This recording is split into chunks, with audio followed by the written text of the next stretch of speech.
Hey, hey, hey! Welcome back to my channel, you guys. If you're new here, welcome, welcome, welcome. My name's Faith. We are going to go through a little bit of a tutorial today for a figure eight. If you've never heard of a figure eight, this is typically done with a kettlebell. Sorry, I'm a little bit sweaty. I've already been doing my workout. So grab a bell. If you're new to this, I suggest you mimicking the movement, sans weight completely, and then start up with a small kettlebell and move into something heavier.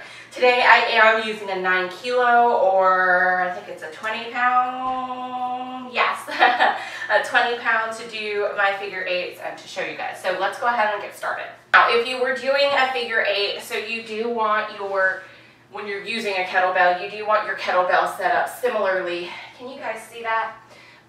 Set up similarly in your kettlebell swing position, and if you haven't done a kettlebell swing, I will link that up here. To actually pick up your kettlebell, you would perform a similar movement as you do with your swing. So you would go in and hinge for that kettlebell, bringing it between your legs up to your crotch. And with the figure eight, instead of bringing it all the way up, you're kind of tossing it around your leg. And then you're catching it. When you're catching it, the side that you are throwing it to, so if I'm throwing it to my left side, my handle's going to be in my left hand, and then I'm catching the bell with my right hand, if that makes sense. So what you would do is you would act as though you were swinging it and catching it, and it's really fast. It's not something that you can slow down that much, or else you are going to hit yourself in the face. With the figure eight, as you're going through, just make sure that you're really focusing on core control. Anything we do with the kettlebell, you want to make sure that you're focusing on core control, even throughout the hinge, but throughout the entire movement. So I'm going to show you what it looks like with the bell. Again, I suggest you mimicking it with your hands first and starting with a super, super light bell. And again, if you need a kettlebell swing tutorial, that's going to be somewhere up here on the cards. So I'm going to show you, and it's going to be fast. I am going towards my left side first. So I would pick the bell up, swing it, catch it. Sorry, I don't have a lot of room with this wall. Let's try that again.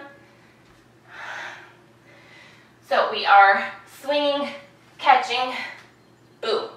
And then when you go to do your other side and make the rest of the eight, you're casting it away and catching it in the opposite hand. So when we talk about casting away, this hand is pushing that bell out so that it gains some momentum, and then you're catching it again. Now when you catch it, so you don't want to catch it up here, right? You want to catch it about, I say, towards your collarbone. The handle, if your kettlebell were to be close to your body, the handle would actually be pretty much level with your collarbone. So let me show you from the front, okay? Again, we're in that setup. I just don't feel like I have enough room, but I want to make sure that you guys can see the bell on the floor. So if I mess up, that's why, because I didn't give myself enough room. Okay, so we're going down for that bell. We're pulling it back between our legs, swinging it, catching it, standing up. So it is a very fluid movement. Casting it away, swinging it, catching it, standing up.